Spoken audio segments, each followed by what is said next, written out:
I mean, that Lands Council's got 3 other places they could develop, haven't they, Evan? Why this one of all? I think because if they get this through, they can do anything.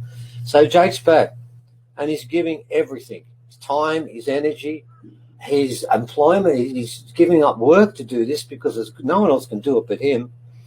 And here we are once again fighting for what should be right. And I want to just close with one thing.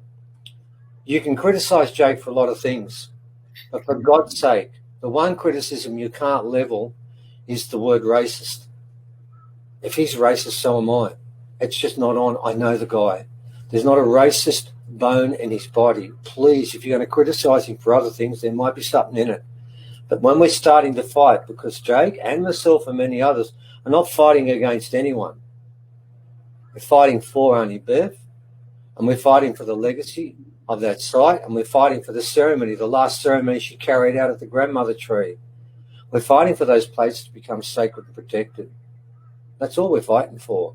And Jake has been doing it from the very beginning, and thank God he's with us, because without him, we'd be much worse off. So over to Jake for now, and thank you so much for Jake for joining us. And here again, we'll be fighting for Auntie Bev's legacy and the legacy of everybody. Over to you, mate, and thank you so much for being part of it. Oh, thanks, Steve, and thanks everyone that's been involved today. It's been a real eye-opener, particularly Auntie Minnie. It's been incredible to hear, especially your journey with Raymond Johnson. I'd just like to start off by acknowledging the land that I'm speaking on today, elders past and present, and anyone that acts custodially of the land, of course, the traditional custodians, but all of the people who over a long, long time have not only looked after the land, but looked after the elders, taken counsel from the elders, given respect to the elders, and passed that on to the youth. Now's the time that we need to do that more than ever. And of course, I acknowledge the people that have fought for actually 8 decades to protect this very, very special place at Kariong. I remember as a young fella, 3 or 4 years of age, I grew up just on the other side of the hill down at Woi Woi, driving along there in my parents' old Commodore. And the road was that bumpy. There used to be potholes that you could probably fit a bus in along Woi Woi Road back in the day. But I remember looking right and left as I came along that road, and it was just the most amazing feeling as I went down that road. The only feeling I've ever had, which has been anything like that, is when I visited where my father's from Egypt, ironically, or maybe not so ironically. I got that same feeling when I was looking at the pyramids from a distance. And it's, to a lot of people, it just looks like a bit of dry scrub. But that area, it was suggested by Jean Clody's, the world's foremost authority on petroglyphs, Aboriginal rock engravings or Indigenous rock engravings around the world, that it has the greatest diversity for rock art to be found anywhere in the world. And he was standing right on top of the Lyre Trig at the time, which as you walk into Bambara, it's just on the left-hand side at the top, a very, very special place that I won't mention about here today. I won't talk about the significance of that because it's not my place to do so. But that whole area has been acknowledged as Kariong sacred lands for a reason. It's a very, very special meeting place. Again, not my place to go right into that. But this place has been a sanctuary to me from a young fella. I had a pretty colourful and exciting youth, to put it nicely.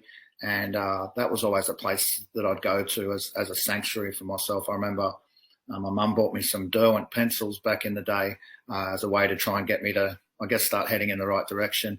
And I went up around Bambara and more over the other side around Woi Woi Titler, some special sites, and started drawing animal tracks and drawing birds. And I really found that incredibly strong connection in spending time with the land. And after a while, and this is what I often say, you hear the term nature connection thrown around a lot nowadays, don't you?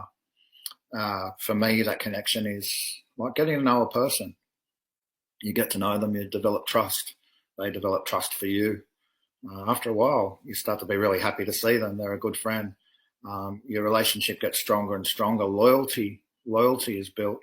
If they were sick, you'd want to heal them. You want them to get better. If they were in danger, you might even endanger your own life, risk your own life to save them. And that's how I feel about the land up here. I love it with my heart and soul. So it's a pretty long acknowledgement, but it's really important that people that are listening to this today know where I'm coming from. It was around 2007 when I was walking down the track at Bambara, the area again that had been my sanctuary throughout life. not only as a young fella, but also throughout my late teens, 20s and 30s, and even nowadays today. I turned 45 the other day. And I was taking some boys. Ironically, I also work in juvenile justice, so within the prison system, and I have done so for about 16 years, mainly taking young Indigenous and non-Indigenous people there side by side from Frank Baxter Juvenile Justice Centre. And I was down there this one day. It was on a Tuesday, I remember, and one of the young Aboriginal boys said, "Oh, Jake, what are all these tags on the trees about?"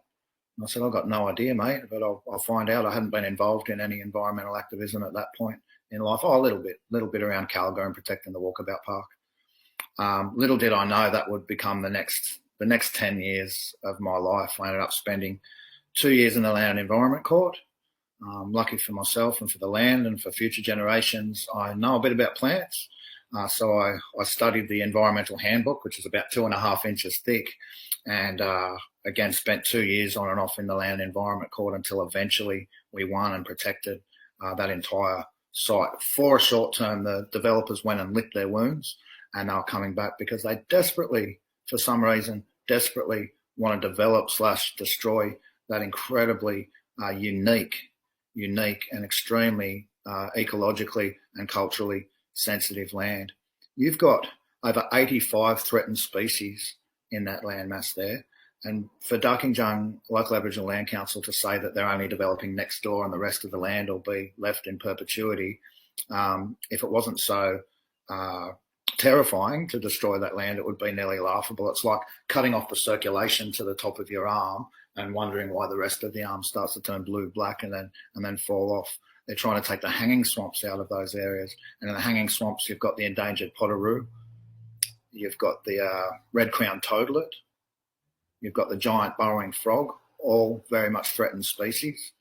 And what thrives off those threatened species in that area, apart from the feral cats, unfortunately, and the foxes, is the powerful owl, or Ninox strenua, which gets up to 65 centimetres tall. It's the largest owl on this continent. It can take out a full-size brush-tailed possum. So full of threatened species. And again, as Jean Cloddy said, and a lot of my Aboriginal friends, of course, know the significance of that area due to the cultural heritage that's in that area.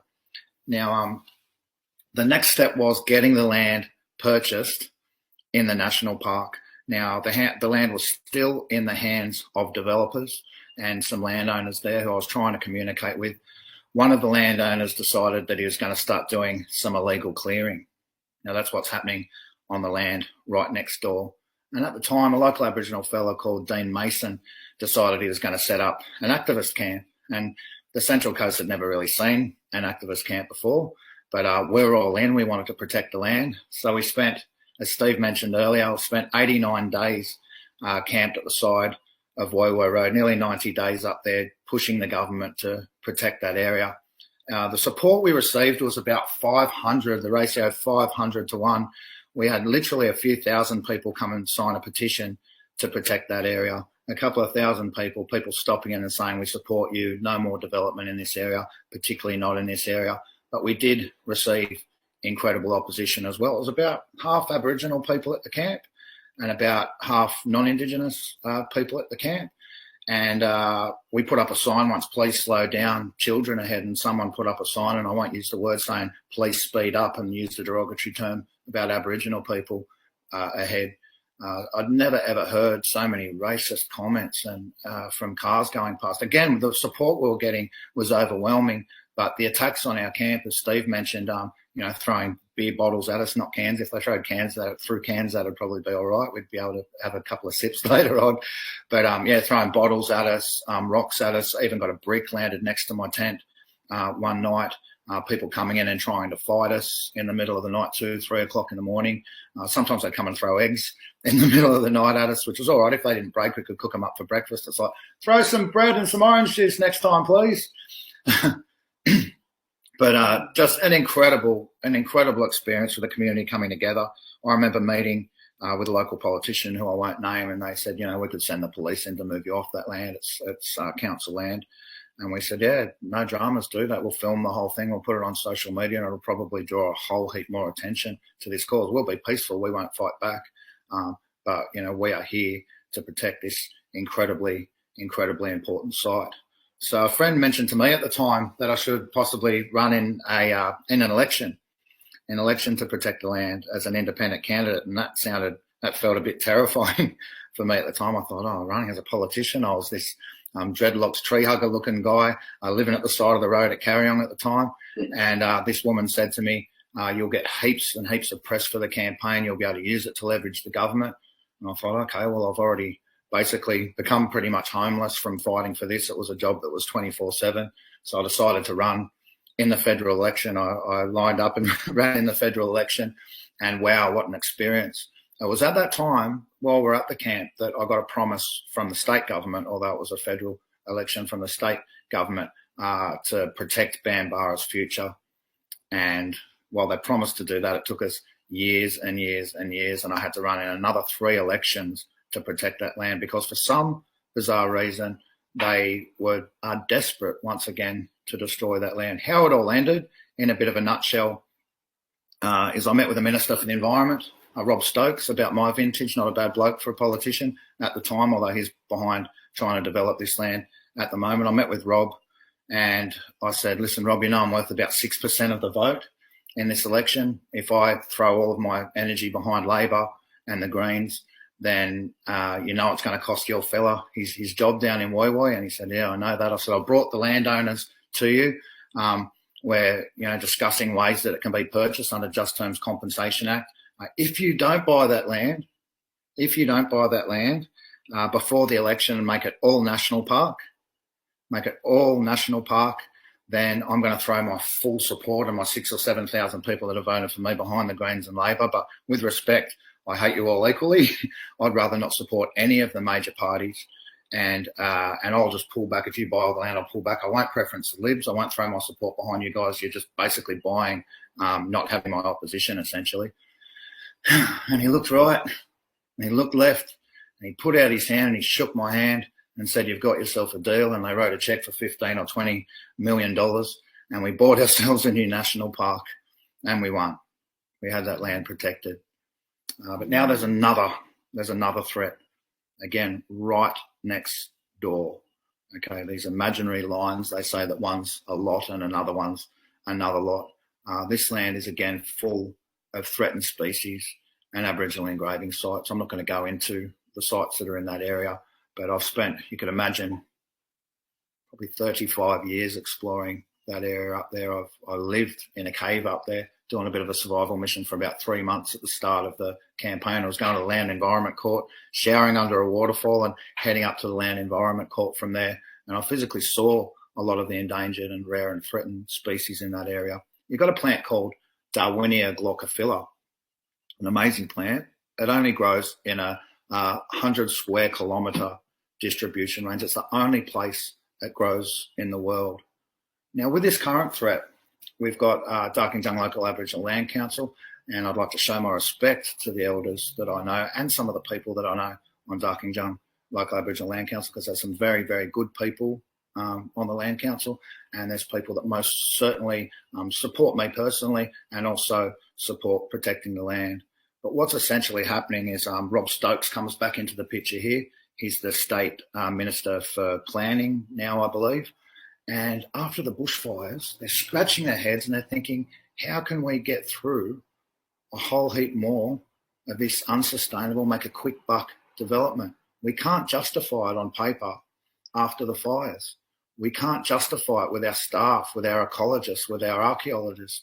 Do you know that the environmental movement as such used to come from the right of politics, the right-hand side of politics? It was the archaeologists, the ecologists, all the scientists that knew how important it is. In this particular instance, we've got really, really important koala habitat here. So in my opinion, and I'm not saying this is exactly how it happened, I'm just speculating here, just jamming with some thoughts. The likes of Rob Stokes has met with the heads of some of the people in the New South Wales Land Council. Great respect to some of them as well. I know some of them. But how can we do a big cash grab? How can we get development through, particularly in the Greater Sydney area, where you've got critically important koala habitat? You've got heaps of Aboriginal sites in that area. How can we get this through? And this is going to touch on what Steve mentioned earlier. They came up with a perfect plan. So they empower as such the local Aboriginal land councils to destroy some of these most incredible, sacred and environmentally, culturally rich sites. And if anybody stands in the way, what are they going to do? They'll call you a racist, which is interesting considering many people in our group are of Aboriginal descent. So what the state government's trying to do, through Rob Stokes, in my opinion, I should say, is trying to get over 100 Aboriginal land councils in the greater Sydney area to do these developments, these totally unsustainable developments. There is some okay developments happening as well. I'm not anti-development, but they're trying to get these developments through in some of these incredibly special places, often koala habitat. Several of the developments that Darkinjung Land Council want to do are in koala habitat, also covered in engraving sites, and in this case, the very, very special and very mysterious Kariong hieroglyph site. It's important to say it's not right on the hieroglyph site, but for people out there that love that area, that have the same connection that I mentioned earlier, do you want to see a great big housing development right next to the Egyptian hieroglyphs? What are we going to end up with? Graffiti? We're going to end up with people taking their motorbikes through there. You know, we could end up pretty much with the destruction of the site, certainly the ecology of the site. And it's just too important to lose. I won't say selfishly, but from my personal perspective, I want to continue to use that area to educate young people, particularly young people that are heading in the wrong direction, in a bad and destructive direction. I remember Auntie Bev Spears said to me, I had the privilege of walking the land with her for 4 or 5 years, and Auntie Bev shared many, many stories with me about the land and a fair bit about bush tucker and bush medicine too. She said that she likes to shine light this isn't verbatim, but she likes to shine light in some of the darkest corners in our community. And with some of the young people in particular and the older people, she'd work in some of the worst prisons with some of the roughest, toughest people that have been through some of the worst things. And she believed that when you did that, when you lift people up, that society's thrown away, that just changes things. It changes things for the better in the big scheme of things. And Auntie Bev really, really inspired me. I was already on that path, and that may have been why we connected so much in the start. But this is the time where good people, whether we're black, white, male, female, gay, straight, Muslim, Christian, this is the time that good people really need to come together. This is huge what they're trying to do here. It's huge for me personally, and it's huge for, I guess, international archaeology to protect this site. But this is about something much, much bigger. They are going for these important sites relentlessly. So we need to stick together, as we've done today. As everyone that's joined us, I'm sure, has a real interest in protecting this site. We need to really, really bind together like we never have before, not in a hierarchical type situation. We need to roll up our sleeves and do the hard work. We need to send the letters. We need to keep it respectful. We're dealing with human beings. We need to keep it super, super respectful. We need to get in touch with local, state, federal politicians, international archaeologists, anyone that we can, to not only protect this site, but to push for sustainable development. Sustainable development in general. Of course, we need to protect these sites, but a lot of campaigns end up being no campaigns. No, you can't do this. No, you can't do that. Let's turn this into a yes campaign. Let's find a way where we can support the land councils, if you like, in doing world-class sustainable development that not only doesn't see, what do they call it, green tape, doesn't see the environment and cultural heritage as an obstacle for making money, but can actually see it as the centrepiece of something which A, should be protected, B, can actually help build our economy at the same time. You know, we haven't even tapped into sustainable tourism here on the Central Coast. And of course, there's places that people shouldn't go, and there's places I never take people at all. There's a lot of places I know that only Auntie Bev knows that I know about, and I shared that with her and a couple of other Aboriginal friends. But as I said, this is the time that we need to come together more than ever. This is where it starts at Kariong. I've heard it called the meeting place from elders. Auntie Bev often called it the meeting place, and Narara the beginning place. This is where this real movement starts. I hear people often talking about, there's a massive shift in consciousness. Okay, maybe there is, but that doesn't negate hard work, rolling our sleeves up, all the unsexy stuff that has to happen in the background, the letter writing, the ringing the politicians, and the not giving up. you know, just to protect this land at Kariong. I'm not giving myself a pat on the back, and I don't want a pat on the back. This is like defending a loved one, protecting that land. And if we can have that attitude and get connected with that area, spend time in that area, you can come and join me and Nina and everyone that's involved in this to see this beautiful, incredible area so you can actually feel it. There's lots of documentaries on YouTube and lots of information out there. Get in relationship with this land. And this, again, is just the start. We need to create a safe and sustainable future for our children and our grandchildren. It's what it all comes back to. I'm not very esoterically spiritual, if that's a term. My spirituality is look after the elders, listen to the elders, take counsel from the elders, look after the youth, look after the land. Bam. That's it, pretty much. I'm open to other things, but I feel that needs to really be our focus from here on in. I should say in my opinion, but I'm not going to. I really believe that needs to be our focus from here on in, or else there's just no future for future generations. If people want to get involved and want to help, I believe that Steve and Evan have been sending around an email to followers if you want to subscribe, and Steve could maybe put something up in the thread here to show how people can get involved.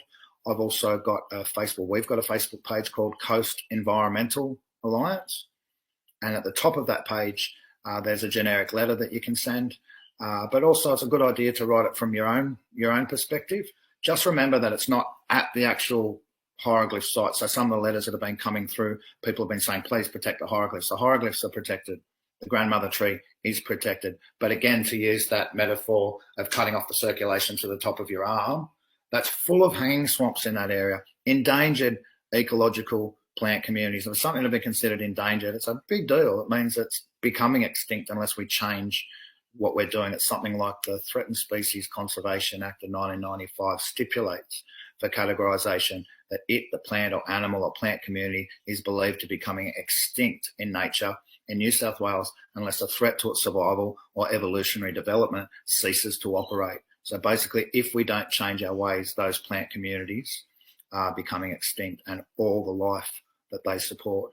So again, if you jump on Coast Environmental Alliance on Facebook, I've got a Facebook page, Jake Cassar Official, as well, and Jake Cassar Bushcraft. I'm on Instagram. My phone number's on my website. So if someone wants to send me a message with those magic words, what can I do to help? I'll direct you to a link where you can send a letter. Now, it's really, really important to say, everyone, that this is only the preliminary stuff. Darkinjung hasn't put in a planning proposal yet. They are trying to rezone the land, and I use they loosely because, again, we're getting a lot of support from people on the Land Council, significant support. It's really important to note what they're trying to do at this point is change the zoning. The zoning of that whole area, because it's surrounded on one side by National Park, is Environmental Zone E2, and that's the highest environmental zoning that private land can have. They're trying to change that to allow the bulldozers to come in. Again, there's been illegal clearing. I was able to uncover who did the illegal clearing, and we're just following up on that to try to get the land regenerated, new cultural heritage reports done. There's a whole heap going on there. So again, everyone, Coast Environmental Alliance, get in touch. Send me those magic words. What can I do to help? And let's stick together. This is just the start. Let's stick together like we've never stuck together before to create a safe and sustainable future for our kids. It's now or never. Thanks for your time, everyone. And how did I go for time? Okay? No, you did good. All right. Beauty. It's about it. Is that about right? Yeah.